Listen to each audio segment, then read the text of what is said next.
in real life, light creates color, but in painting, color creates light. And so if you don't have the color right, your light isn't right in your paintings. Even if it's abstract, you still need to have vibrancy. And so, yeah, absolutely. The color really transforms it from kind of a meh, flat feeling to feeling the aliveness that we get out in the real world. You're tuned in to Making It, Life as an Artist. I'm Taylor. What does it really mean to make it as an artist? Let's find out. Take two. Okay, cool. Most excitement, highest excitement right now. What do you got going? What I'm most excited about right now is sharing the world of color and specifically color mixing with my students and with people in general. I've been a lifelong artist as long as I can remember, always doing art, and it wasn't until I really understood color theory, how colors mix together, cool versus warm, all that kind of stuff that totally helped me transform my ability to paint. It helped me paint faster, paint better. I've taken that education into painting murals, making my murals stand out more, helping other people paint better and paint more, because color is really the foundation of painting. And so it feels like a magic, or like secret and magic trick to suddenly being able to take a skill like painting that is challenging for a lot of people and have it click. Teach people how to have it click for them so they can finally start painting more and kind of overcome the color hurdle. So that's what I'm most excited about right now. Yeah. And so why don't you tell, like, what was the click for you when you felt like you got it with color? Yeah, so I was, we all have our COVID lockdown story, and I was super pregnant during COVID lockdown, and so I wasn't working, I was pregnant, I couldn't really leave my house, and it felt like a good time to, dive more into my art. And I just picked up a few books and started researching and reading and really just kind of made the decision to understand this color. I think a lot of artists, aspiring artists, even beginner, intermediate, even sometimes people who have been painting a long time like I had been, still struggle with color. I certainly had been struggling with color still, and I just decided to start learning it, started making charts and tables and reading, and my first painting that I did after I learned it was so easy. Probably one of the best paintings I've done, acrylic landscape painting of the crazy mountains outside of Bozeman, and I didn't have to do it again. I didn't have to start over. I didn't have to redo any parts. I was able to just paint it in one go, and the colors weren't a problem at all, and it just clicked. It really felt magical. It was like, wow. Looking back at all my other paintings I had done in the past, I had the skill there, but my colors were... Yeah. So that was when it clicked for me. Yeah, I can definitely relate. When I look at older paintings of mine, like the color combinations will feel flat, or there won't be you use the word magic. I feel like color can really add to the feeling of magic in a painting. Like there's the form and the shape and the composition, and those are great, but that could basically be black and white and they can still exist and work. But like the color is what does this thing to us. Like when you're looking at a sunset, it you feel a certain way because of the color. Definitely. I love how you said that. It reminds me of a quote I read, and I'm the art nerd that has I got all the painting books and stuff, and there's this one quote in one of the landscape painting books that says, in real life, light creates color, but in painting, color creates light. And so if you don't have the color right, your light isn't right in your paintings. Even if it's abstract, you still need to have vibrancy. And so, yeah, absolutely. The color really transforms it from kind of a meh, flat feeling to feeling the aliveness that we get out in the real world. Yeah. What were the main lessons from those books that you feel like did for you? I think that the word color theory can scare people off, and I mean, it certainly scared me off. And then when you take a color wheel and you pair, and a lot of the color wheels you get are just cheap, made in China, by people who aren't even artists. And so those don't bring a lot of clarification either. So you get a color wheel and you're like, I don't know what the hell is going on with this thing. I'm supposed to follow it somehow. And then you pair it with color theory, which naturally sounds scary. The lessons that I was able to distill down are complementary colors. So being able to identify complementary colors and use them to mix and mute colors instead of using blacks or browns to dull your colors. And then color bias. Once I really understood color bias, not only to help identify what a color is, whether it's warm or cool, but how that directly impacts how you can mix colors. Those two things really just changed the game for me, understanding how those work together and how they're not actually scary, but if you don't understand them, you're in for a world of hurt and you're going to be struggling for a long time. So those are kind of the two pillars that I've pulled out of all of it. Color bias. This is a new term for me. What? Does that sound scary? Well, it's fun. I mean, I've been painting for a long time, and I mean, complementary colors are definitely a thing that I've focused on a lot, and I love matching and mixing and blending and like there's so much you can do with like basically two colors, which is amazing. So much. Yeah. But color bias, can you dive into that and illuminate that for us? Yeah, so a lot of people think, I don't fault anybody for it because I had been there too. And once you start researching, you can really dive down the rabbit hole online and then feel even more confused than you started off with. So a lot of people think that cool versus warm colors is only the main primary colors. So warm colors being orange, yellow, and red, and cool colors being green, purple, and blue. And that's true. However, each one of the primaries has a cool and a warm to it. And so if you are trying to mix a vibrant green, for example, but you have a cool red, which leans blue, you're going to come up with a muted green instead of that vibrant green you're looking for. And it goes all the way around the color wheel. So a lot of people really struggle with greens and purples.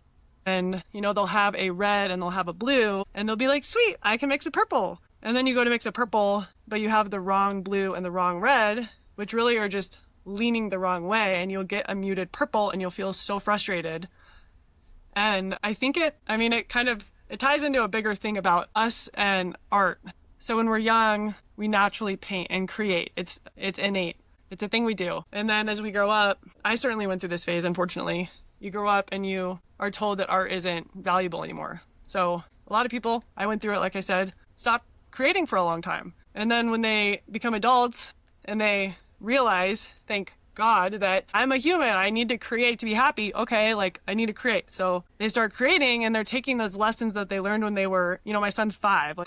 He's going to learn better than I did, but in kindergarten, they're going to learn that red and blue equal purple. So then you're an adult and you're like, red and blue equal purple. And then you go to mix them and you're like, you have a adult nuanced aesthetics at that point where you can see kind of the nuances of color and you're like, that is not the purple I'm trying to paint.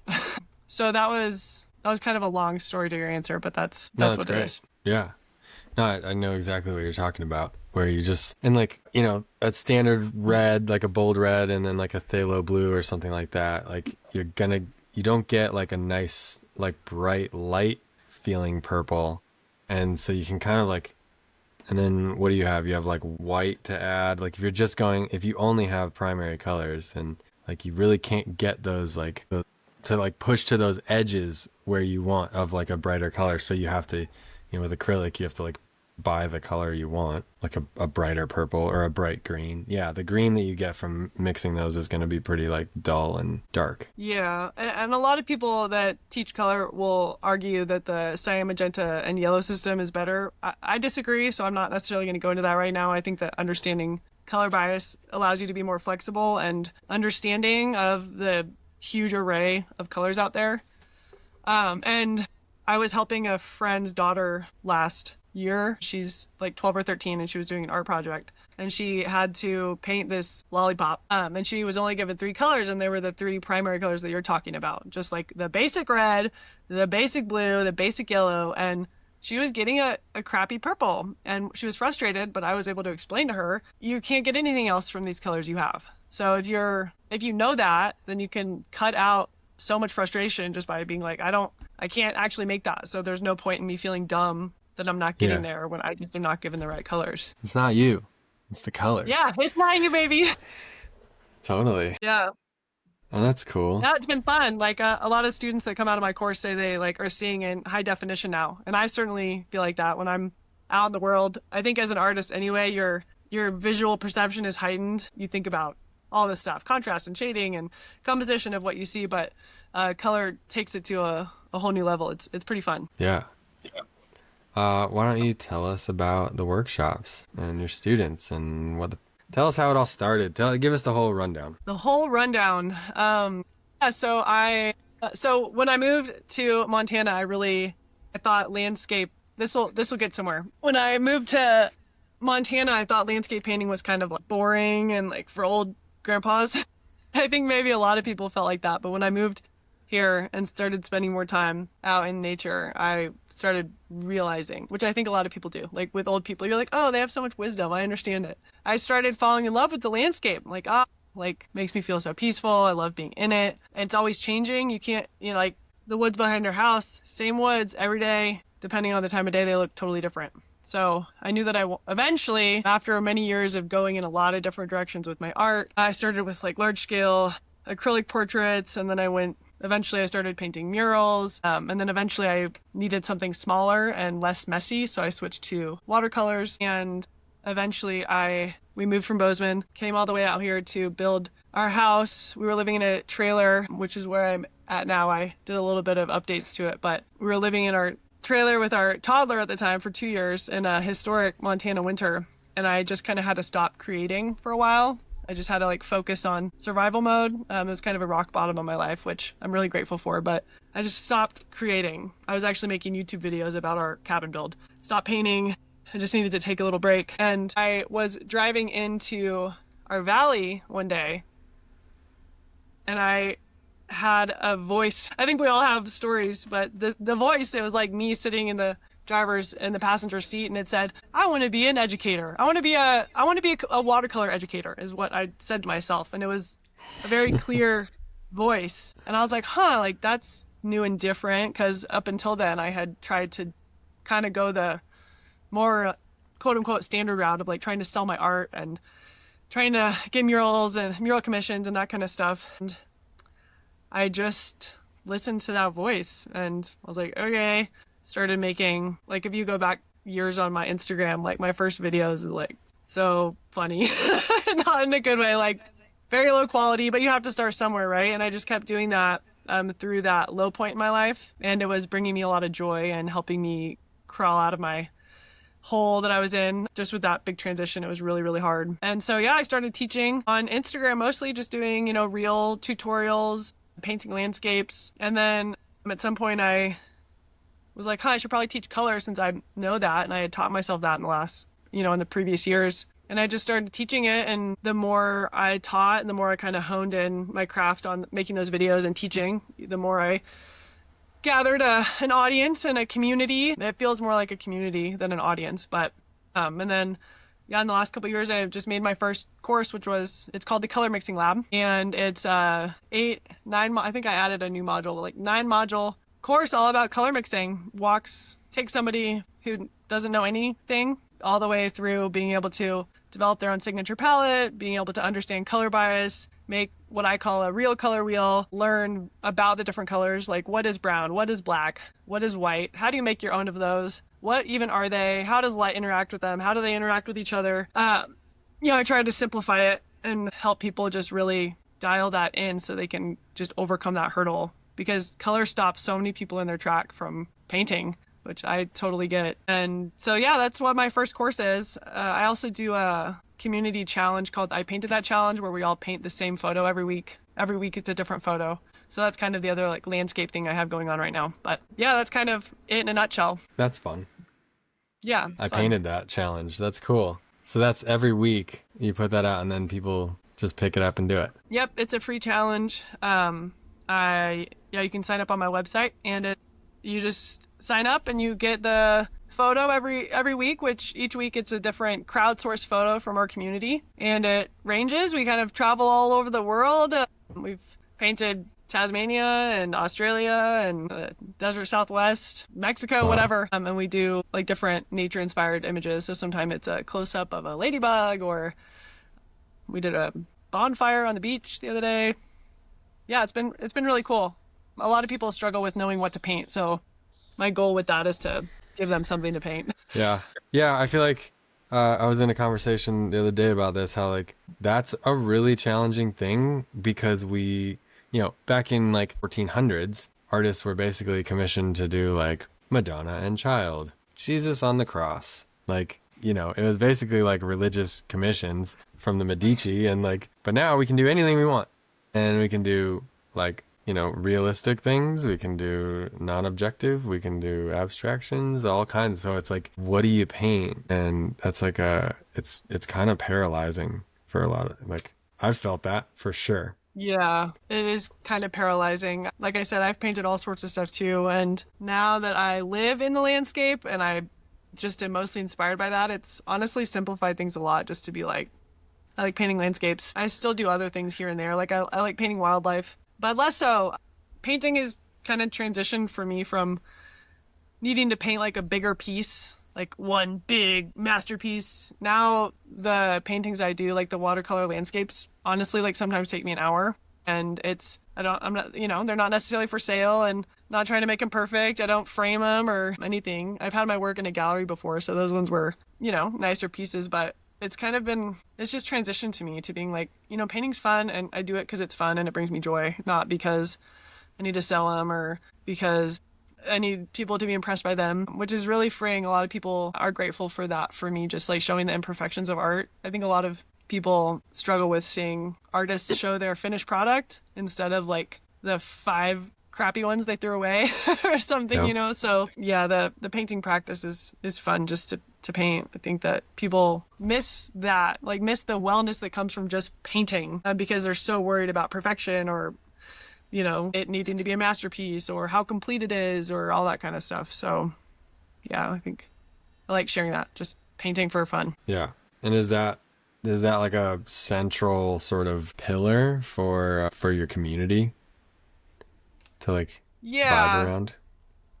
Most of the people in my community are hobbyists, joyful and grateful hobbyists, and I teach it obviously, but that's kind of where it stemmed for me. Is after trying to go down the artist route and get into galleries and failing a whole bunch of times, and just struggling trying to sell it. I was like, F it, like I just want to paint anyway, And if you don't have a ton of time, sometimes those masterpiece level pieces take a long time to paint. It's like I can't paint, I just don't have the time to paint all that. I'm not doing it full time all the time every day. And so Yeah. kind of reducing the size. I always felt like I had to paint big. And so now just being like, I paint small. And my community, I think, likes that too. Just painting for fun, painting small. Sometimes they finish it, sometimes they don't. They still share it, even if they don't. But that was another thing about the challenge. We share it in my broadcast channel every Sunday. So we get to see everybody's, which is also nice. We get to see how everybody perceives that image differently. Yeah. So, yeah. And I mean, what would you say about like the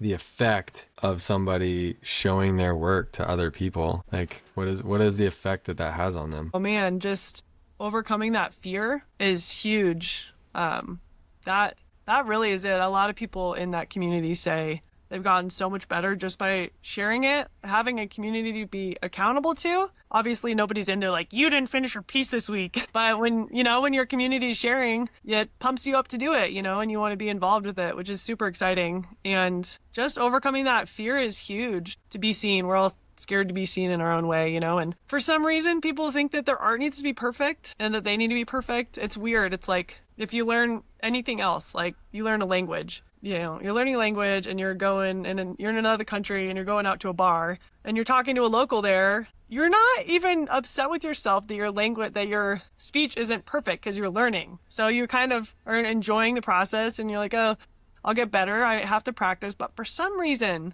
with art, people think they just need to be perfect at it.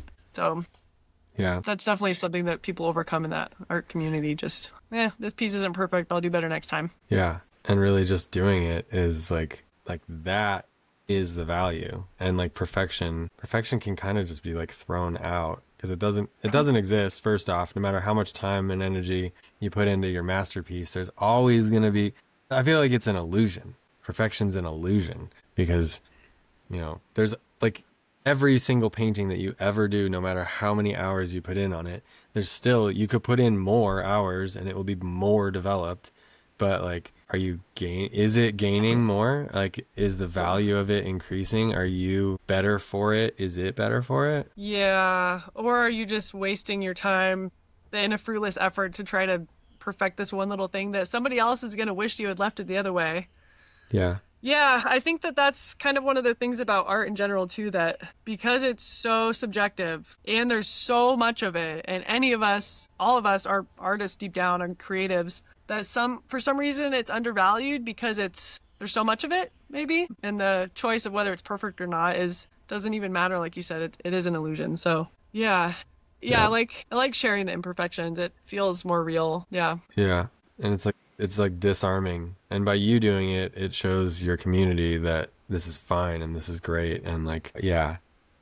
I feel like what it also does is it really highlights what your intention is with it.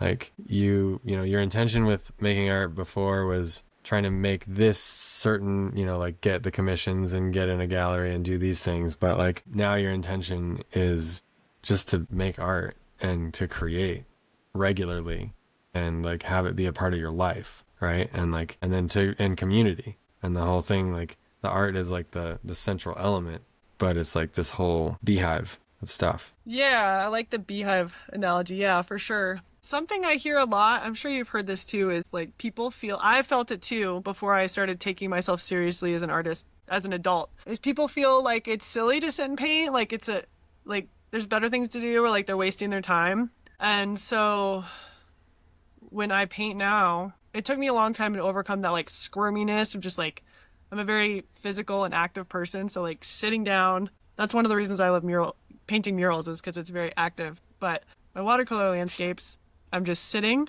And so in the beginning, it made me feel kind of squirmy, like I needed to get up and go do something. And I hear that from a lot of people, that just it feels silly to paint. And in reality, it's silly not to paint, because there's so many benefits that have you ever read the book Your Brain on Art? I don't think I have. Okay. Maybe. I Yeah. highly recommend that book. It walks through tons of scientific studies of how art is actually good for us. It's not just a floofy little silly thing. There's tons of physical and mental and wellness benefits to painting and art in general. Yeah, just sitting down with it. That's my intention, is just sitting down with it and painting and sharing that. And yeah, coming together in community. But every time you look at a painting by anybody, and even if it's just like you said, something I like to share is exercises too. Like you don't need to paint something. You can just like get your brush out and make 1,000 dots, the same, and you'll still get those benefits. It just proves that you sat through the discomfort of the sitting. But you're sitting with your emotions, you're sitting with the awkwardness and the discomfort, and there's so much power in that. We're always rushing around, everyone's so busy, so I think that every painting in my journal, and all of them, and everyone that's shared on Sunday, it's just proof that somebody sat with themselves, which the world definitely needs more of. Yes, it does. I think it's interesting that there's like art therapy, and then there's like different buckets of art, and like we don't think of them like as crossing over. Like there's like gallery art, and then there's like art therapy. I don't know. Art therapy art is almost like looked at as like, well, that's just like process, but it's not more than, it doesn't have like a constructed like direction. Maybe that's like what people think of it. But like, I mean, I feel like I've also been painting and drawing my whole life, and I feel like it has been my therapy through time. And like, I got into meditation like 10 years ago, and it's a sort of regular practice. And when I started getting into these zones, I was like, oh wait, I've been here before. I do this all the time, actually. I just do it with my eyes open, going like this. That, I'm trying to think of a good analogy. I never really thought about it like that, but the way you said it sounded like maybe art therapy. And I've never done art therapy specific, but it's like what you do as an artist and what I do, it like is therapy, but it's maybe some people need it to be called art therapy for it to be accessible to them. Like they're not an artist, but they need therapy. So they like do it this route. Maybe it's like a specific door, like art therapy, that they feel comfortable walking in too. Right. So that's kind of funny. I never. And over never that thought door, about it. we'll put the label over the door, art therapy. But like, if not, Right, it's not that. But like, we're doing the same thing, like relaxing, breathing, making decisions. I feel like creative decisions are interesting. They're like different than, they're decisions. Just the same as like if you are making a serious decision at work that has consequences, that like whatever, like you're making decisions, but it's like maybe lower consequence, and also more like they're your decisions are based on different factors. Like when you're making color decisions, like where is that decision being made? You know, is it like thought, or is it more like a deeper like knowing, or is it somewhere in between? Is it like an intuitive connection with like what you're looking at? How, like where are these decisions being made? And like what like, it makes me think about like what kind of like brainwaves, like what state of brainwaves you're in, because like meditation brainwave states are different than like every day just walking around town. That's What do a you think good about question. that stuff? You definitely need to read that book. Okay. Your Brain on Art, like super. I think I'm 100 out of actually 100. I think I'm actually reading it on, or I'm listening to it on Audible. Like I've been locked out of my Audible for like 2 months. But I got it lined up last night, but I think I actually started that book not too long ago. I'll check it It out. validated my entire life experience, first of all. Perfect. Yeah, which is great. We all need that. But that's a good question. So for, I guess, two things. For me personally, when I'm painting, like the color choices that I make come from what I'm looking at and trying to match that. And at this point, it's intuitive for me now. Like I just know which colors I need to mix those colors. But that's really interesting, the whole art therapy conversation, because I appreciate art in all its forms. Like if you're doing it, like sweet. Like I don't care what you want to call it. I don't care how you do it. I just prefer people doing it versus not doing it. That being said though, some of the art therapists I follow online, for example, some of the stuff they do, which again, I'm not knocking it. If it's getting people in the door, sweet. And I haven't studied like the theory behind art therapy, so I don't know all those details about how it's interacting with your brain and how that stimulates whatever. So I don't know that. But a lot of the stuff that I see them teach is creating without thinking through the consequences of their actions. Not to make it sound so dramatic, but in the end, you're like, you're not gonna hang that up. You know, it looks like it was fun to make, but it's not aesthetically pleasing. It's not beautiful. It's therapeutic for sure. If that was the goal, like not knocking it, sounds good, but it just makes me think about what you just said about like thinking through what you're doing and where those choices are coming from, how you're making those choices. And a lot of the art therapy stuff, I don't know. Like, are they making choices, or are they just teaching not to think and just to create, which is, has its own benefits for sure. So I don't know the answer to that question, but it's very interesting. It's interesting. Yeah. Have you done art therapy before? Like, do you know friends that are art therapists, or do you know anything about it? Because I don't, besides from what I've just seen online. I know a couple art therapists, and there's one that, yeah, it makes me think it would be awesome to have her on the podcast to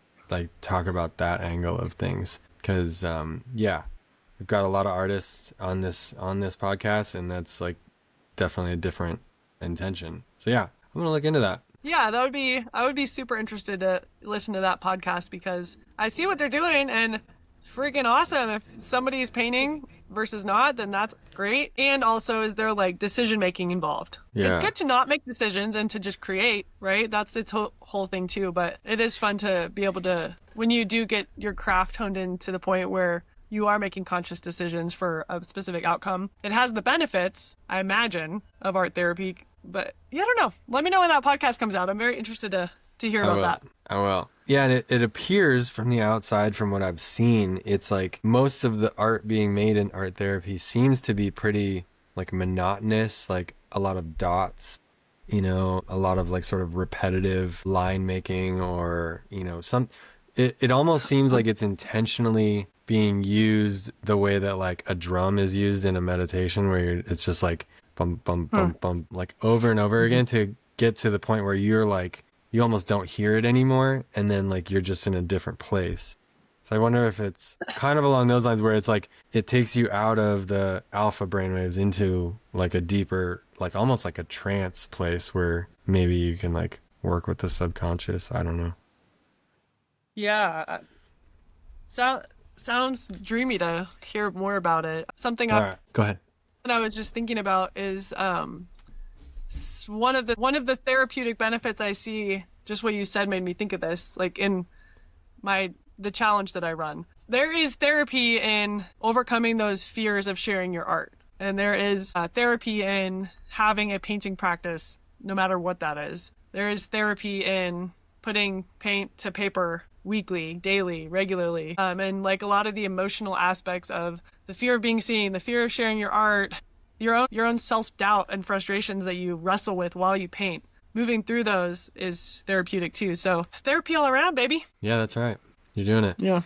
Have you ever asked your community if like what they're doing with you with painting is playing out, like the therapeutic breakthroughs essentially that are happening through the painting is playing out in other parts of their life? Yeah. I'm just gonna, let's see. I got this amazing, I don't know where it is. I'm not gonna look for it right now, but can I read you an email I got from one of our participants? Dear Julian, something has changed in me this year while I painted that challenge. The stress and anxiety has somewhat melted away. I suppose it's the fact that it is not important that it looks finished, perfect, or a true likeness to the image. I'm going with the flow and the feel of the image. So I think that you have been the catalyst for this change, and I'm grateful for the guidance, input, and encouragement. Oh, just stuff like that. Like I get quite a few of those. Like Yeah. melting away of the anxiety people feel with like a blank paper. But I would be interested to ask how this is life-changing alone, but how it plays out in other aspects. I don't know, I should ask. That's a good question. Yeah, and that's it's just so cool how like a practice, art is the practice we're talking about, but like a practice, there's lots of different things that people can do. Like little breakthroughs there will help them unlock something somewhere else. And like art is a metaphor. Yeah, surfing's a metaphor. That's like what I like to do. And it's like these things will happen there. And then I'm like, what I'm doing in surfing, what I was messing up at, I'm actually messing up at in life. And it's actually just a metaphor. And like, if I just take that lesson and apply it here, like my personal life just like shifted. This is awesome. That's cool. That's staying conscious. I love that. I actually have a question for you. Speaking of kind of just on the conversation that we were just having. So you paint, like, I've seen you do a lot of like realistic type stuff and then also surrealisms. When you compare, which I've been to the Salvador Dali Museum like ages ago, like I'm a fan of surrealism, but I'm wondering, I've never done it myself. So I'm curious for you in terms of what we were just talking about in terms of like making decisions while you paint. How is that different from one style to the next? Because surrealism looks very different in terms of that decision making. Yeah. Okay. Great question. I feel like, well, surrealism is really nice because all the rules are non-existent. Like rules in terms of spatial setups or like distance or, gravity, up and down, time, everything's like out the window, so you can really kind of do anything. So it's almost like you're painting a dream and then you're like free to do whatever. And so with surrealism, what I like to do, I've been doing this practice recently with paintings over the last couple of years where I'll just kind of like free write journal, like stream of consciousness journal about whatever I'm feeling or thinking about. And then all of these words will get laid out on a page, and then I'll take that writing and then I'll pick out topics, and like metaphors that come through and ideas. And I'll take that and I'll do a sketch, and I'm like, all right, how do I express in visual form what I just wrote? And then I'll be like, okay, well, we'll have a person on a horse here, and then I'm going to put some mountains, and then there's a rose idea, and the rose is a metaphor for this or whatever. I don't know. And it's cool by doing that, it like puts you into this like space of complete originality of like, this is the weirdest thing. Like it's weird, it's funky, it's different, it's new. Like, I don't know, it's really cool. And like, there's this discomfort that comes with that because like, what the hell is this? But then you just keep going through it. So like, every painting has sort of like an ugly phase or like a unfinished, like weird phase. Amen to that. Yeah. Right. And this is like this process is like very much like, well, just keep going until it feels complete or whatever, or till it feels comfortable to you. And realism, I like realism. It's like, there's a point to that.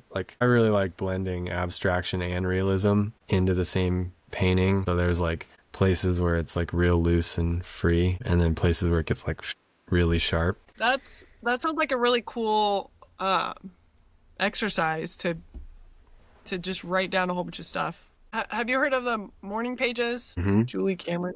I've Yep. been doing that in the last maybe almost 2 weeks now. I've been wanting to do it for years, and I just started doing it a couple weeks ago, and is definitely awesome. So that reminds me of that just like stream of consciousness And this is grew from that. It's nice. super Okay. helpful. And I feel like the main lesson that I got from the morning pages was that at a certain point, a certain number of days in, you like stop, you run out of stuff to write about. So then at a certain point, you have to start like creating from nothing. And then that's like where the real breakthrough happens. And I feel like that lesson applied to all of your creative endeavors is like really powerful, because then you get comfortable like just looking at a blank canvas and be like, all right, something has to happen. So here Yeah. we go. And I think, yeah, and that led to this whole process for sure. That's awesome. There's this idea that inspiration doesn't come from thought, it comes from action. Yeah. So that reminds me of that. And I do a lot of artwork with my 5-year-old son, and it's so much fun to just like not think about it, and have fun doing it. Just turn a blank page into somethingness. Whatever. Yeah. Love it. Yeah. Yeah. It's a cool, yeah. And this process has been really fun. And, I feel like it's like how I've created this new body of work that I made in the last couple of years that I think is the most like expressive of me in like an original way. It definitely has like a Dali feel. It's a surrealist style for Yeah. sure. But like what I'm saying is the most authentically me. So I feel like That's that cool. that That's really process cool. helps to do that. We'll try that out. That's neat. Give it a try. Everybody, all the Yeah. listeners out there, give it a try. It's fun. Yeah, thanks for the tip. Yeah, definitely. Thanks for the question. All right. I think we're to the question section of the interview. Are you ready for that? Hit me All right. with the question. With the questions. Well, yeah, there you go. Okay. First question is, what's your advice to aspiring creatives? Creatives with a capital C. So these are creatives. Maybe they're artists, painters, traditional stuff, but they could be writers, musicians, poets, singers, whatever, everything. Yeah, I think my biggest piece of advice for all you creatives out there, especially the ones that don't know what you want to create. I think that's a lot of creatives feel like that. I did too. Like I like painting, but I also like writing, and I also like poetry, and I also kind of like knitting, whatever it is. I don't knit. I don't know why I use that as an example, but to just start creating anything and don't stop, because you won't. I think it goes back to that idea that inspiration doesn't come from thought, it comes from action. You will never find your way unless you just create and try different mediums and explore different avenues and anything. Just make it. Like you have to just make it, and eventually the thing that you're meant to do will come out. But you got to make a lot of crap that maybe isn't your thing before you get there, and that's, in my experience, that was the only way to get there. So that's my tip for y'all out there. Yeah. Start breaking trail and just see where you go. Bushwhack, baby. Yeah, just get out there and see what you find. Yeah.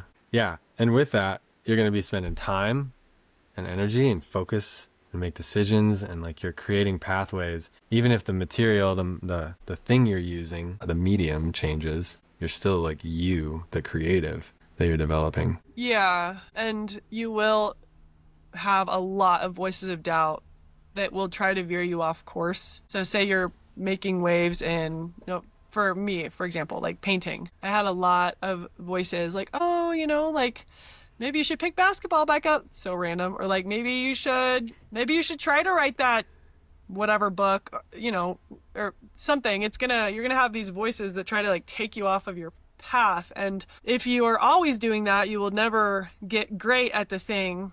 In my example, painting. Like if I had listened to those voices to take me off here and go do that, get into photography and get into writing poetry and get into all that, then I would never be where I am. And so that takes a lot of experimentation to get, 90% sure, even 75% sure that you're in the right direction in terms of what you're creating. But it does take a lot of just kind of ignoring those little voices that are trying to pull you off track. And a lot of that comes from just our world of living in a plethora of information. You can go on to Instagram and see someone who's doing amazing pottery, or see someone who's doing amazing knitting, see someone who's baking these amazing things, and feel like maybe that's your thing too. And you just have to stand up for yourself and be like, no, that's not my thing. I'm not That's not my thing. My thing is this, and I'm heading in this direction. So just experiment until you get there. And then once you feel pretty good about it, just keep going in that direction. Yeah. And like you said, a lot of time, a lot of energy, but it must be done. Humans are supposed to create. So you have to do it. Awesome.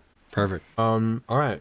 Second question for you. How do you feel about the AI revolution and art that's taking place right now? I feel extremely sad for artists whose work is being ripped off by AI models, who they spend hours, months, years creating an art. Like the Ghibli studio, I don't know much about them, but I've kind of seen like what's happened with them. Like they're an animation studio, right? That creates this, that spends so much time creating these beautiful pieces, and then AI can do it in seconds. So I feel really sad about that for artists.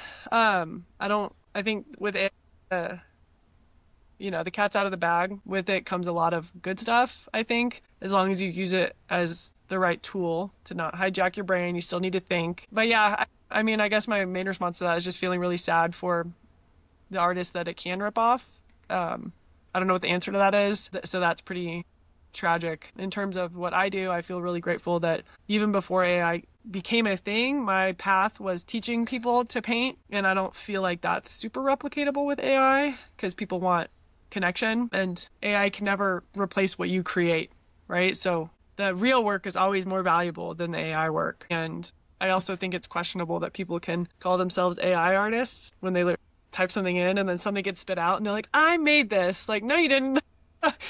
So yeah, I don't know what the answer to that is. What do you think about that, Taylor? Well, if you refer back to all the things that we just talked about in the first part of this whole conversation, it definitely doesn't touch it, like your community sharing their painting, like the effect that has on their life and like what it's doing inside of them. And then like people going out and painting and like, plein air art, like people are physically going out into the world, and like there's like all this tactile stuff. I mean, when you mentioned photography, the thought that popped into my head was like, I've never been like, I love taking a photo, but I've never been drawn to like learning all the elements of a camera and like how all the little, there's just like, there's a lot of tech on it, and then there's like more and more tech on being added on. And it feels like it just like, one thing I like about paint is like mixing and using a palette knife, and like you get it on your hands and like you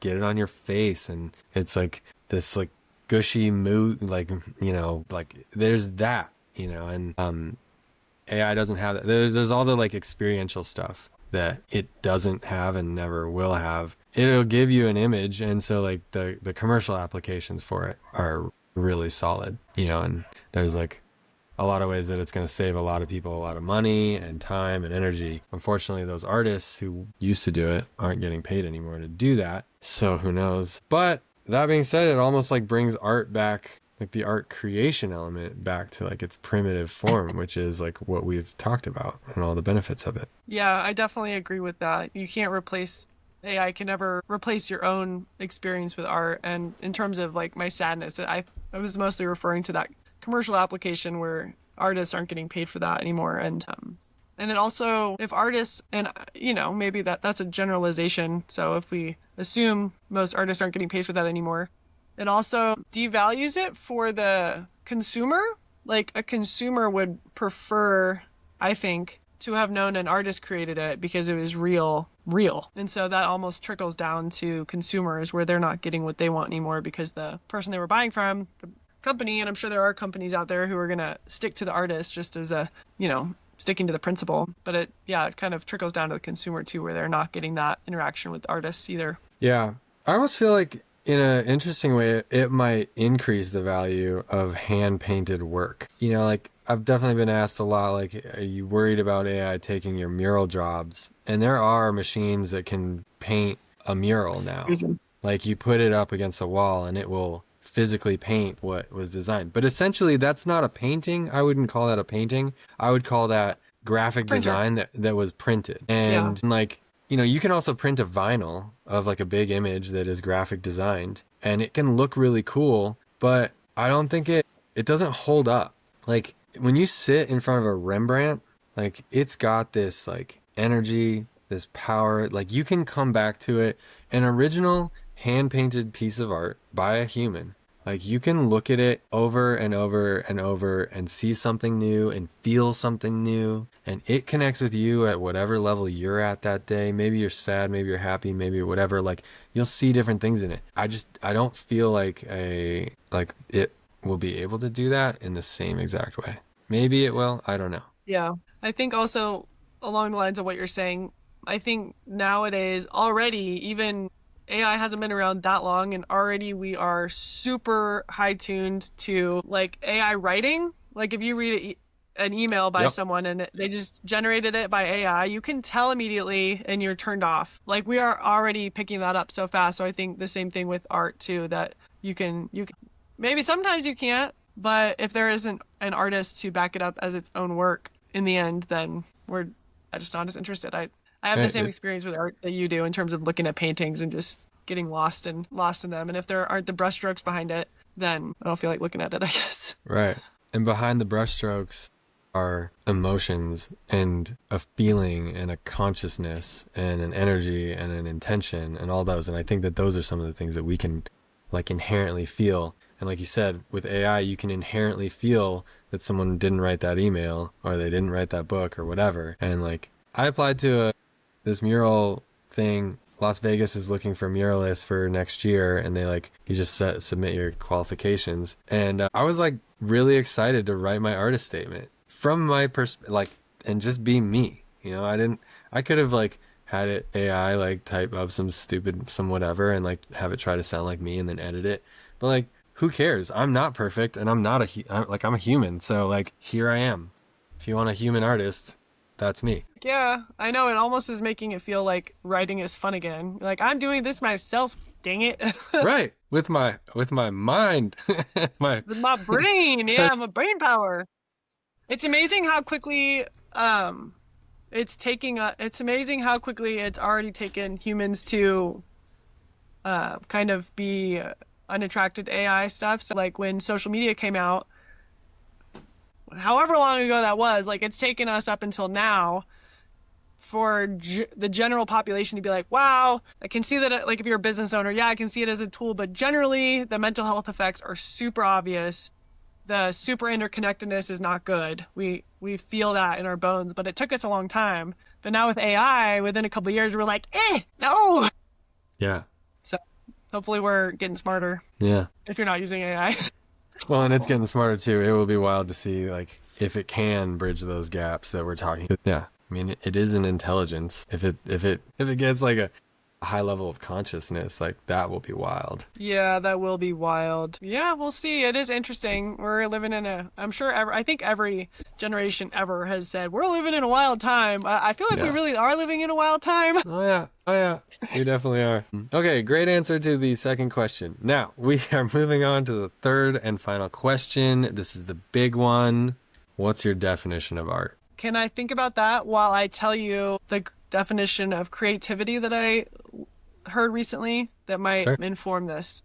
It was actually in The Artist's Way, Drawing on the Right Side of Your Brain by whatever her name is. I wasn't able to get through the whole book. It was I already know how to draw, so it was excessive for me in that sense. But the one thing I did take away from it was she had a definition of creativity in there, which was amazing because I had never heard this before. Creativity is alchemizing something from something else. So maybe that will inform my answer. So creativity means that someone can look at something and alchemize that into a painting, or the colors of the forest into a hat that they want to knit, that whatever. I have a knitter friend, that's why I bring this up so much. So that is really interesting, like alchemizing something from something else. And so maybe art is similar. It's a creation of something new inspired by something else. I feel like that's kind of a weak answer. No, that's pretty great. That's pretty awesome. Yeah. Sweet. I think about that a lot. Lately I've been thinking a lot about good versus bad art. I know there's a really big, obviously that's like a huge controversy. What is good versus bad art? And I have decided that good art is art that you like, that makes you feel good. And the reason that has become my definition of art is because my absolute favorite painting is this. It's maybe like a 3 foot by 4 foot canvas in my son's room. It was a collaboration he and I did of this like cosmic T-Rex, and it's objectively not quote unquote good art. It's not like a master fine art, but it is my favorite piece of art. Like, I love it when I see it. It makes me so happy because we did it together. You know, he worked on it. There's planets that don't make any sense, and you know, there's glow in the dark on there, and it's my favorite. So that's my definition of good art, is art that you like, that makes you happy, which is completely subjective. So there's that. Okay, I like it. Okay, so now that's pretty cool. So art is really anything that goes through that alchemization process, and there's like an input of something, and then there's like a transmuting of that into something else. And this process, this is like the art process, and out you will get art. Yeah. Yeah, I like that. Yeah, you can think, and most of it goes through, I mean, then I guess it makes you, like, I was going to say that if you think of it the way you just, your hands made me think of like a machine that you like put all this stuff in and you get something out of it. And the thing that you put stuff in is like the human consciousness and body, because we're using our hands to paint and create stuff. Then it leads you to the question, though, that I've seen some videos of like elephants painting and stuff. Open-ended question mark there. Like, is that art? Are they alchemizing? Are they just playing? Maybe we'll get into the weeds with that one. Leave that alone, but I like that alchemy engine idea. Yeah. And then there's like, and then that brings up the question of what's not art, you know, and so like what wouldn't be art by that definition would be things that don't go through a shift. Maybe they're just like a repeating, and it's not actually like a shifting or a changing at all. No alchemization is happening. Like, you know, like you could like mass produce a chair. You can make a chair that's art, or you can make a mass produced chair. And what's the difference? Like the mass produced, there's no alchemization and there's no magic, like you were talking about. But like, you know, if you have a master chair maker or a chair maker, if they're making it could be super rudimentary too. But if consciousness, a person is using their body and their mind and everything to like make decisions and say like, I like the shape of, you know, the lines on that car, and I'm going to put that into the car with the handle over here or whatever. Yeah, I like that. I was just thinking too about things that don't go through the alchemization process, but then you still hang it on your wall because you like the way it looks. So maybe the alchemization engine is part of it, but then like the perception aspect of it also can make something into art. Right. Because if you like how it looks on the wall, you know, maybe that's actually the alchemization that's happening. Because you could take like something that's totally normal, everyday object, a pair of scissors or a banana, and you put it on the wall, and then it changes the context. And it's like, now it's art. Why is that art? It's just a banana. Well, there's the alchemization of like, why is it there, and what does it mean, and what does it talk to from art history, and what's going on, and what is it speaking? Yeah, so it almost seems like there's two pillars to that. One is the conscious and intentional alchemization of something to create art, and another is just the perceptive alchemization of it. Somebody might be like, that is so ugly, the banana. That doesn't make me think at all. Take it down, not art. Other people might think about the banana. And so art isn't the same to all of us. Some of us think something's art and some of us don't. My husband's not into art. He's a great example. Yeah, interesting. That's interesting. Go ahead. Even the response, that's not art, take it down. Like, that is creating a response. And then that's making that person say, like, create a judgment. And then you could ask the question, well, why not? And like, I feel like there's two parts to an art piece's life. One is the creation phase and the interaction with the creator, almost like a mother and child phase. And then there's out in the world phase, like adult life for that piece of art, where it interacts with strangers and, you know, it lives its life, and it lives on that wall, and it goes to that place and does this and that, and like maybe gets thrown in a dumpster for a little bit and comes back out, you know, and it creates all the actions and interactions out there. I love that. So art, what is art? Art is an alchemization from something into something else. And then on the other end of that, there's two different life cycles to that: the creation process or the perception process. That's a pretty good answer. I think we're getting somewhere here. All right. Cool. Okay. Well, Great job on the question section. Nice job. At this point, we're going to have you tell people where they can follow you and where they can join your community. Yeah, so you can, your audience, I would love to meet you guys. If you want to come and say hi, you can come and follow me on Instagram. Say hi on Instagram, Juliene.Sinclair. I have been spending a little bit less time there, speaking of the mental health effects of social media.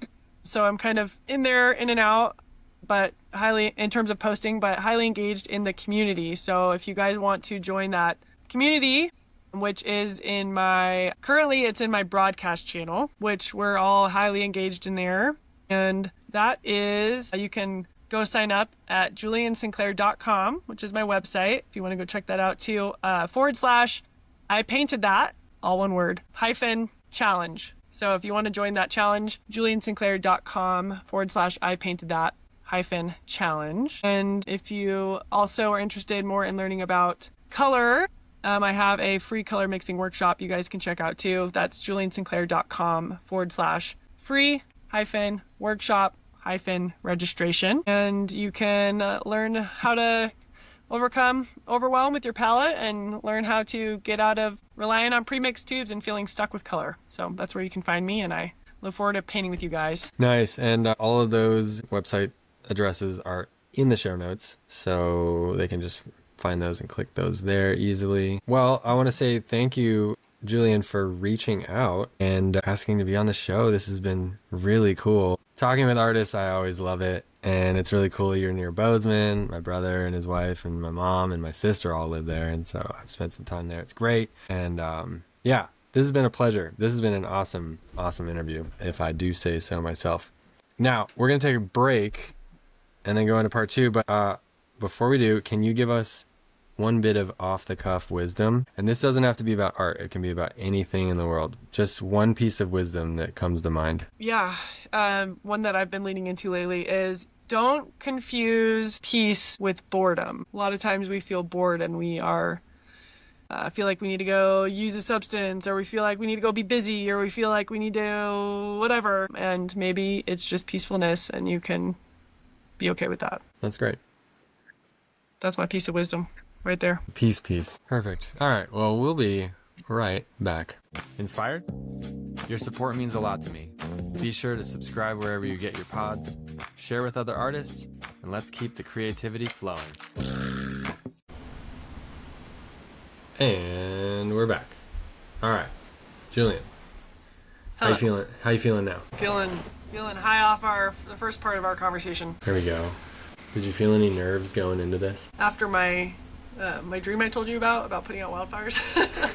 A little bit, maybe, but for the most part, no. You've been easy to talk to, so it's fun to have a conversation. Yeah.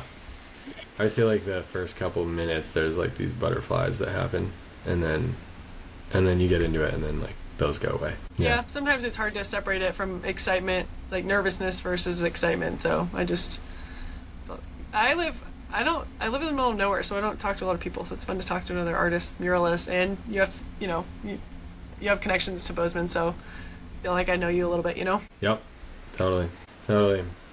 Okay, so there was one thing that you mentioned in part 1 that I feel like would be fun to expand on, and that's the concept of good art. So you told us your thoughts on good art, but you didn't tell us what your thoughts on bad art. And then the other type of art that I'm curious about what you think about is what you would call great art. Good questions. Let's see. So I think good art is, like I said, art that makes you feel happy and that you like. Great art probably has an aspect of technical mastery involved, where the person who created it has clearly put in time and effort to master this craft. And whether or not you like what they actually make, depending on the style and whatever it is they're making, maybe you like it or maybe you don't like it, but it can still be great art if it's clear that they've like mastered some technical aspects and improved their skills.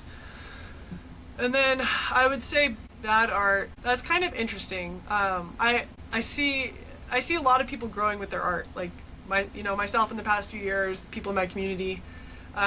So I've wondered this about I've asked myself this range of good art, excellent art, bad art, and I think as long as people are trying to improve and get better, then I'm never going to call their art bad art.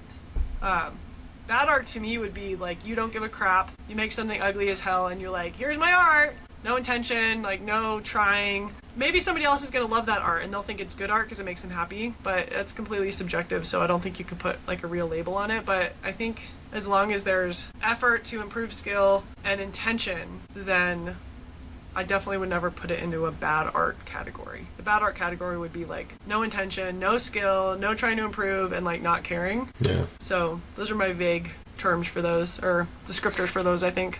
What do you think? Well, it's funny, as you're talking about those things, it makes me feel like it's almost like punk. Like, like punk is sort of intentionally like, oh yeah, you want me to try? You want me to be a part of this? You want me to like feel good? Yeah, well fuck you. I'm not gonna do that. I'm gonna do this. And I'm like, it's like sort of anti-establishment, you know, and an anti like it's not like it's not cool to care, I guess, in that sort of like a sense. And so there's like and so like it could be like bad. It could be in one sense considered bad art, but that art would actually be like what like a certain like style would like and like genre would like.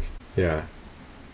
But like the only I feel like the only bad art, I don't know, maybe trying to like a bad art could be like someone trying to rip someone else off and not trying to create their own originality, or like not going with that alchemization process, instead just trying to like. And I think it's okay to copy. I think it's like I've like replicated a lot of artists' work with the intention to learn, and I think that's part of the process. That's definitely part of the process. But I think maybe it would be like being a bad artist would be like copying somebody else's work and then saying that it's your own, and basically like plagiarism, which brings us back to AI.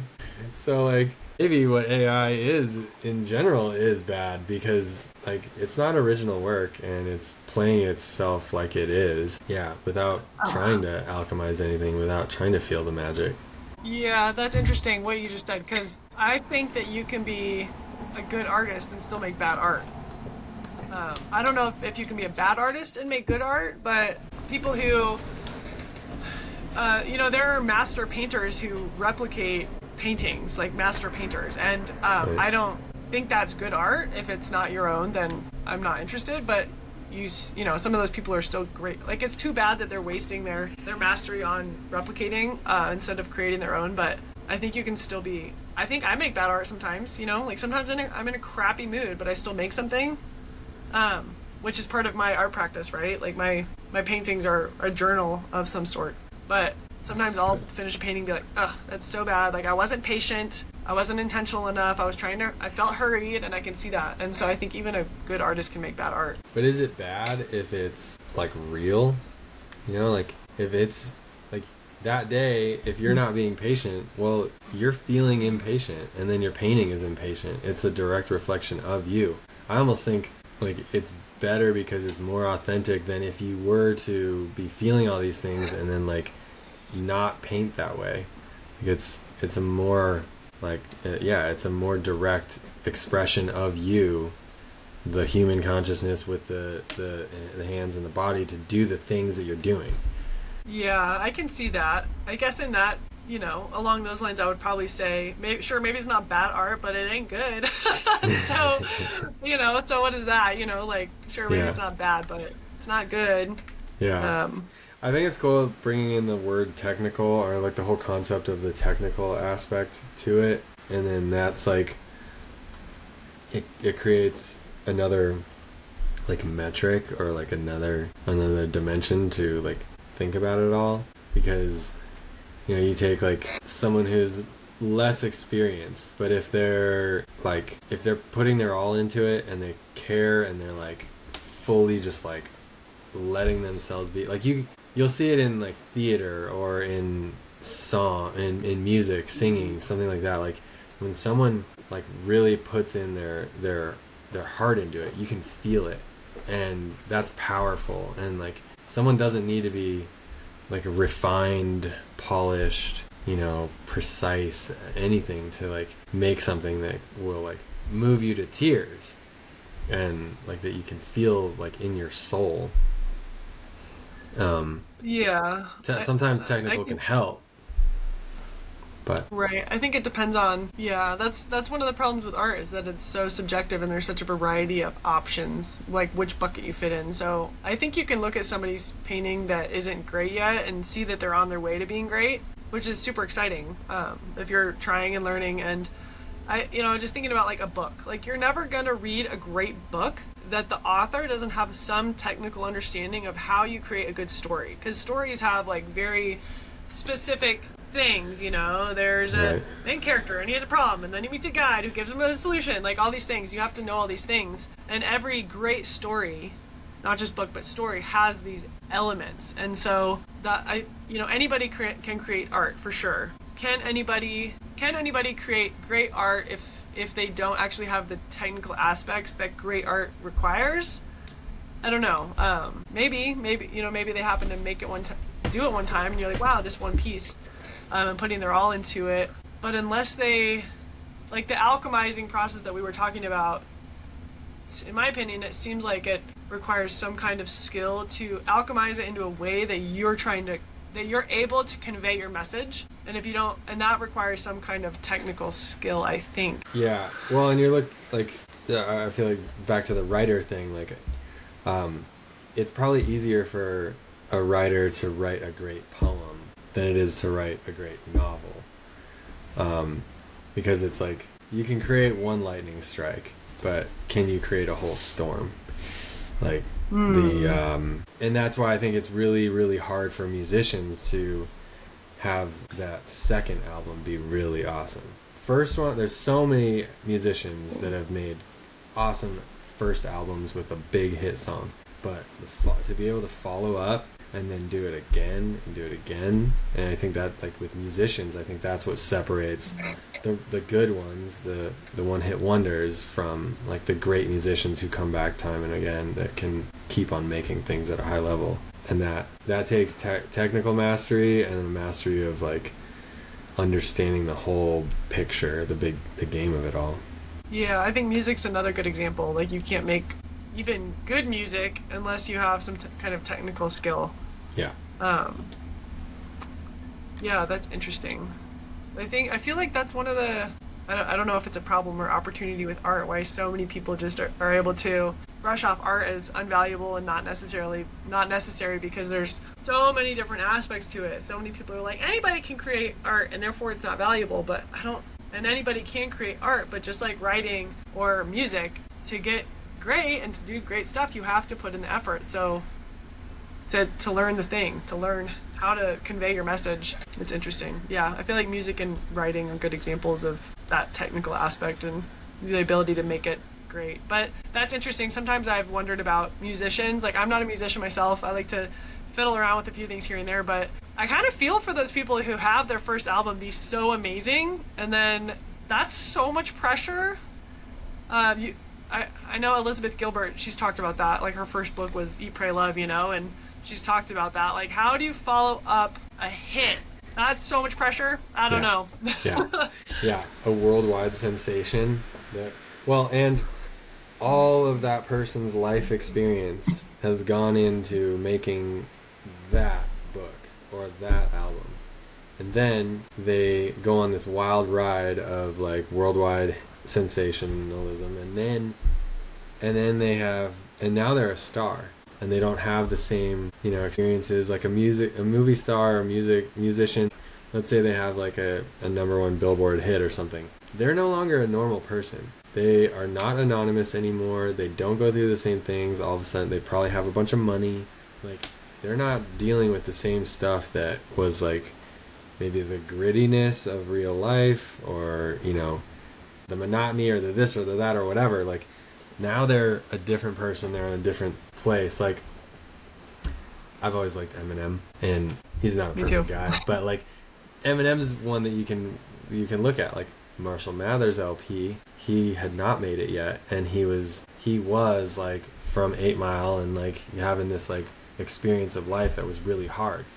Fast forward 4 albums, and now he's like Michael Jackson level money and stardom and everything. And like, what do you talk about then when like he's the best in the world and technically and whatever, and he's like, you know, has everything that he could want. Yeah, the well of inspiration has changed. Like you're saying, if you're a normal person, you haven't made it yet, and you're probably wanting to make it, maybe trying to make it, but once you do make it, then almost the well of inspiration is now about like topping yourself or keeping up with yourself instead of just conveying the message that was the normal life and the experiences that other people can convey or that relate to. So yeah, that's, I mean, maybe at that point, I don't know, what would you do? Like, maybe at that point you're like, I made it, and you're aware of this phenomenon, you know, that your inspiration has changed. How do you make it? Maybe, I don't know, maybe it changes. I'm not at that level of fame, so I don't know what you do in that situation, but it is a pickle. Yeah. I mean, I feel like some people like sort of manufacture drama and challenge in their life at that point. Human stuff. Eminem's interesting. Well, this is totally an aside, but a little bit ago I read this thing where there's like no photo of Eminem that exists where he's smiling. Sure enough, there's no photo of him smiling. It's totally his brand, which I thought was very interesting. But on another note, so random if you think about it, no photo, but I really I feel like I'm at this stage of my life where even if there's somebody I don't love what they create, like Taylor Swift, I don't like any of her music. I've never been able to listen to her music and get into it, but holy shit do I respect her. Like, I respect what she's built, I respect the effort she's put in, I respect that she started when she was 13 and had, you know, like learning how to do all this stuff. Like I actually like Eminem's older music anyway. And even if you don't like him, like, you can still respect the shit out of that craft and like putting that effort in. And that's such a beautiful thing. This world humans are so creative and innovative and filled with so much spirit that it's pretty cool. Yeah. Pretty cool people out there. There's a lot of them to draw inspiration from in all different genres and fields. Walks of life, yeah, for sure. Yeah. So I want to throw this final question at you, and then we'll bounce around that for a little bit. What's one of the biggest challenges that you faced in your life and career, and what was that like going through it? One of the biggest challenges going through I'm assuming we're talking past like childhood trauma type stuff. Whatever you want to get adult, into. I think, you know, hey, I've worked through a lot of that stuff. Good. But I'm not sure there are a couple of big ones that I can think of. When I told you a little bit about it earlier, but when we moved from Bozeman out to here, my husband and I, our son was like 2 at the time, and my husband and I were not in a great position maritally, like we weren't doing well, and we moved out here and we were living in this trailer, the cabin's over there, through a historic Montana winter, like in a trailer, like meaning super cold and lots of snow. Yeah, like so much snow. It was definitely like a rock bottom time in my life. I felt so trapped and so stuck, and I had this big dream of I had been working so hard on like becoming an artist, like doing something with my art, and, you know, like finding my voice and all that kind of stuff. And that I'm so grateful for. There's that J.K. Rowling quote that says, "Rock bottom is a solid foundation on which to build your life." And I think I had known about that quote before I actually hit rock bottom when we moved out here. But that was the most challenging part of my life for sure. Moving through that phase, just feeling totally stuck, hating my marriage, living with my son and a cat in the 30-foot trailer, middle of winter, just literally feeling stuck, not just like spiritually stuck or emotionally stuck, like physically stuck in 30-foot trailer under these conditions. So that was the biggest challenge of my life. But I did a lot of self-work through it, like a lot, and it just helped me get to where I am, my husband and I are doing great. So we like worked through issues that I thought were unrepairable. Um, and we were on the brink of divorce, and now we have an amazing marriage. Like, I don't feel like that happens that often. And like the work that I had to do to move through that is so much work. I feel like a lot of people don't want to like go into the depths of like their bullshit and like put on the muck boots and like, I'm going in, like, what's my shadow? What's my childhood trauma? Why is this marriage not working? What am I doing wrong? And I feel like working through that. And then also having, like I told you, after I like heard that message from the universe, like, hey, I want to be a educator, like using that as like a guiding light to help me get through that time, it was just really challenging. And also when I look back on it, like really, really beautiful, like being at the bottom of just your soul and then just doing the work to get out of it, you know, like learning what you want to do creatively and just working towards it, even though it wasn't perfect. Like I've done so many different things and experimented with so many different things, and hit so many different dead ends, and just instead of stopping, just turning around and keep going, just because there's that thing inside of me that just needs to create, and I listen to it, even if it takes me into some weird weird spots. But that was definitely that was it. Doing self work to overcome, to just get your heads on the on the straight and narrow, and like look at what your own bullshit is really, really hard, but it is definitely life changing to do, and it changed my life. Like learning what your triggers are and being able to neutralize them instead of react to them, being able to fail. I failed so much in my creative life.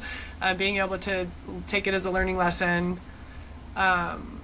My experience with social media too, like it was in that time that I started developing an audience on Instagram, and like allowing yourself to be seen is a big part of that personal growth too, and overcoming cringe. Like all the stuff I'm talking about is just like in the pile of like personal development to like get you out of your level wherever you're at to the next level, and that was a big challenge. So there's a long-winded answer to your question. That's what part 2 is all about. Sweet. Yeah, wow, nice. I feel like it's interesting you guys were just in this like pressure cooker, like, and like we're physically, that's exactly what it felt like. Yeah, physically trapped in space, and it was like, oh, you guys are going through some shit together? Well, here, why don't you both sit in it? And like, oh, and you're gonna have a cat and a 2-year-old that are gonna like be mixing it all up for you. And I mean, it's cool because like what you said, the way that you worded it was that you went into your shadow and you really like sorted it, like we're sorting it out, and I'm assuming that he did the same thing. And I feel like that's a really natural progression of relationships, and from what I've seen and what I've experienced is like first couple of years is awesome, everything's great, you like meet, everyone's like, there's like friend groups that are all hanging out, everyone's like, there's like, you get together and it's always on like, everyone's always on their like showing their best side and everything's cool. And then like you get further involved, maybe get married, maybe get like, and then you like the couple goes off by themselves more, and then like all these like sweet things start to get quirky, and then there's things that get annoying, and then like we all get comfortable, and then we like, I mean, some of our like things that we used to hide, we don't hide anymore, and then like the shadow comes out, and then like parental imprinting, and then the way we react, and our egos, and like ego dance and all this stuff, and like like Haley and I went through a similar thing when we lived out at this property with friends, and it was like that isolation. We were very isolated out there, and it was just like time to unravel both of our individual things that we had to get through. And when you're younger and you're like in these like casual relationships, like you can avoid those things, but when you're in it, you're like in it. Yeah, and it's cool. Like another thing that stood out with what you said was like getting through the cringe of like in your process of like being seen and being like becoming a person online and having people look at you and see you and hear you talk, I went through a similar thing of like feeling very self-conscious when I was on camera, like being recorded at all. It was like I was fine talking to people, and then once record got hit, all of a sudden I was like, I don't know what to do with my hands, and I don't know what I'm saying, and I'm like, I would say things, and then I would be aware of what I just said, and I'd be judging what I just said, and at the same time as trying to say the next thing, and I just like lock up. And it's something that you just have to like work through, and you have to accept the cringe.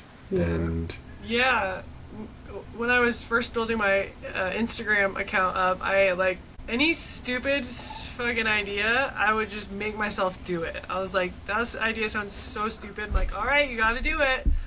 And I'm really happy I did that, because it kind of filtered out the people who are my people and the people who aren't my people.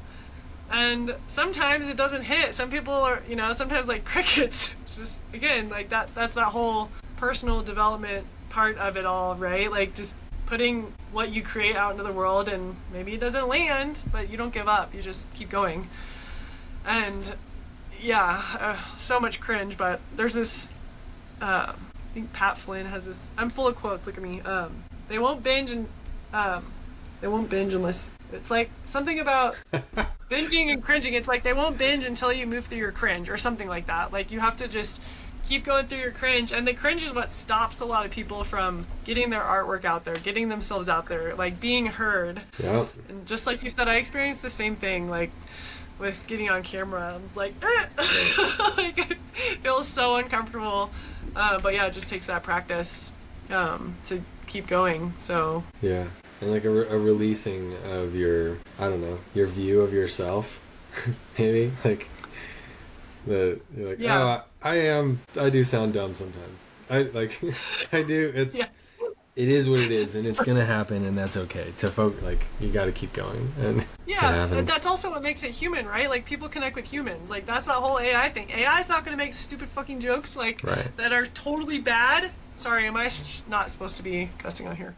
No, I'm dropping F-bombs. Okay, but like that's that whole human connection thing, right? Like you want to see other people be cringy because it makes you feel connected, because all of us are cringe a little bit in our own lives, Yeah. So the more that you can just do that, the more you give other people permission to do that, and that is so freeing. Like I love that thing. I used to really ruminate on sounding dumb, feeling dumb, and now I'll move through it in like 10 seconds. You're like, oh, that was stupid. Like, yep, whatever. Yeah, and that's the interesting thing about social media today versus like pre-social media. Everything that we saw on any kind of media, TV, commercials, and everything was polished, and it was done by a professional. And so there was this gulf between normal people and then like TV, movie, radio, like whatever.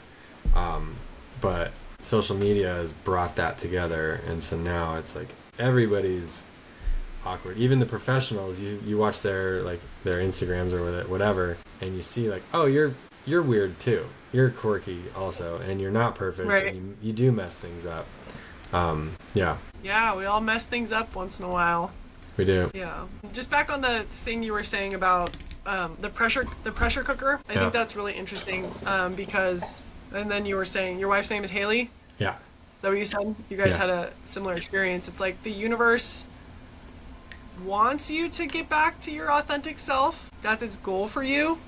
Because, when we're young, we are that authentic self, and then we have all this, like, pain, shame programming, bull crap that just, like, builds up on us in layers, and it forces you to do that stuff. So, like, if you don't work on your stuff, then it's going to be putting you in these situations, like you were saying, that just force you into it anyway. So, might as well work on it. That's what I'm saying. Yeah. Yeah, there's one perspective on all that I've always really loved. It comes from the Celestine Prophecy, the book. I don't know if you've ever heard of it, but I read that book. I think I did read that book. Yeah, that's an old book, but yeah, I read it. there's a really, and it's a story, and Mm-hmm. but the main concept that stuck with me is the concept of the ego, and I've talked about this on the podcast before because it's like a central element of my life after I read it. But like, the concept is you develop your ego in the first like 7 years of your life, and you get it from your parents. So everyone's got an ego. You have basically like your ego, and then you have your soul. And like when you're comfortable, when you're relaxed, you're in your soul, and you're not feeling like threatened at all or uncomfortable or whatever, just like relaxed. So you're in your soul, you're talking from your soul, you're not fighting for energy. So like when you're from 0 to 7, you're trying to get your parents' attention, and so you're uncomfortable if you don't have it. So you're going to try to get their attention. They're going to be like interacting with you, and they're going to be using their ego as like a way to like dance with you. So you form your ego off of them. So then you grow up and you have your egoic stuff that's built off your upbringing. Your partner does too. Then you meet and everything's cool and everything's great, but then like you get comfortable and then your ego comes out, because there are going to be times where you're uncomfortable. And so then your ego is kind of like a pair of goggles on your head that like when you're uncomfortable they just slide on, and then you're looking through your ego and you don't even know it's happening, but it's a different lens and it's a different color, and you're different then. So then you're going to get triggered differently, you're going to like react differently, you're going to respond with normally you'd be nice, now you're going to be rude, whatever. And like the triggers are your opportunity to work on yourself, figure it out. You guys were in a pressure cooker, your egos slide on, and then you're in battle mode. And if you don't go back to the source of those triggers, which brings you back to your upbringing, which makes you aware that like, oh, when this happens, it bothers me because of that thing that happened in the past, and now I'm going to react like this in the present. It's like it's going to continue to happen, and you can see that. Like I feel like I can see when I'm out in the world, or you hear about people in their lives and their stories, like people, if they don't deal with their ego, they're going to keep on repeating it. And you see like business leaders, political leaders, like the things that they do and they say are just like egoic reactions because they've never dealt with it.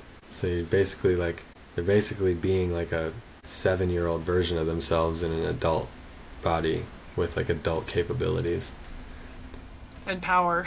and power. Great. Yeah. Yeah, something I have found, and I like to say, is that triggers are, like, the universe is putting your triggers on a golden platter in front of you to make you aware of what you need to work on, because anytime we're triggered, and we all have different triggers, something that triggers me might not trigger you, so it's a direct reflection of me and my upbringing and my traumas when I was young. And something that really helped me move through that dark time of my life was anytime I was triggered by anything, which my husband and I were like walking triggers for each other, Totally. Yeah, so you just have to get to you've done the work when you get to, and there's always work to do, but you've done a lot of work when you're able to just neutralize them, and something that used to bother you so much doesn't anymore. And something in terms of ego that I have found is so relaxing, and it ties back into art and painting, is like, you don't need to be right, like if you know you're right and the other person isn't willing to say that because they don't think that, you don't need to be right. Like just with your paintings, like it doesn't need to be right and it's still share worthy, it's still worthy of doing. And like it feels so good to know that you're right and not feel the need to fight for it. Right. Yeah, that's awesome. It's like, and yeah, you can just exist. And if you're right and you know you're right, you don't need to fight. You can just relax, and that is an exhibition of more power than like asserting yourself and be like, no, I'm right. That's like force, but like power is like centered, and it's cool. Like the platter thing, it's like triggers are an opportunity for you to like dive deep. A couple days ago, Haley and I were hanging out all day, and there was one thing that happened, and she said something, and I could feel it like fire me up, and then for like 10 minutes, I was just like acting different. I was trying to hide it, but I was definitely acting different. And then I thought about it and I was like, oh, I'm in my ego right now. I'm triggered. What was it? Oh, that was what she said. And it made me feel this way. And that like brought up these feelings. Took a breath and I was like, okay, I think I'm good. And then a little later, I was like, I was in my ego. Did you see that? And she was like, yeah, I did. What happened? And then we talked about it and it was like, awesome. Yeah, so awesome. Yeah. Yeah, and it's like, and when you start thinking about it, you're like, she said that thing. Ugh. Yeah. And then you get all grumbly. And then when you think about it, you're like, oh, because my third grade teacher told me he didn't like whatever. You're like, okay, has nothing to do with Haley. Yep. Yeah, it's fun. That whole like inner world of self-development and working through all that stuff is such a better way to live. Right. Feels more free to be like that, to at least be aware of your crap, so whenever it triggers you, you can work through it okay. And I feel like art and painting and especially like the entrepreneurship side is like that, so much of it, especially mural work when your work is very public. You gotta deal with it. It's out there for everybody to see, so that surrender is super important. Yeah, it's part of it, and if you don't surrender, then you can choose to avoid it, but it's not going away. And like, you can get a divorce, but you're gonna run into the same exact thing because it's you. You're gonna run into a next relationship and the one after that and the one. Yeah. You can choose to run or you can face it. And art is a and lovely way to face it. If it really is somebody else, you can choose to not interact. Like, that's your choice. So if you are, choosing to interact, then that's still your problem. That's still your fault. Yeah. Well, this has been a great interview. This has been super fun. Mm-hmm. Yeah. Good. Thanks, Taylor. Good. Nice to meet you on here. Thanks for having me on. You as well. I look forward to putting this out into the world, and we'll be keeping in touch. I follow you, and I'm excited to see what goes on and hear more about color. Yeah, thanks. And hopefully I see your audience over there in the free painting challenge if they're interested in that type of painting and learning about color. So nice to be here with you all. Yeah. To all the audience that does that and goes and checks out the workshops and checks out the color, definitely mention it and get the convo going. Let's put some community together. Yeah, that'd be awesome. Can't wait. Cool.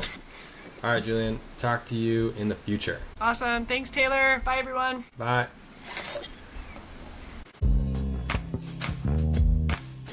Thank you for listening, and just know that there's a lot more where that came from.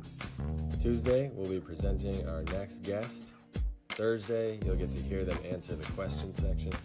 And then Saturday, we'll be dropping the full-length episode. So stay tuned, keep on making that art in whatever way that you do. Cheers.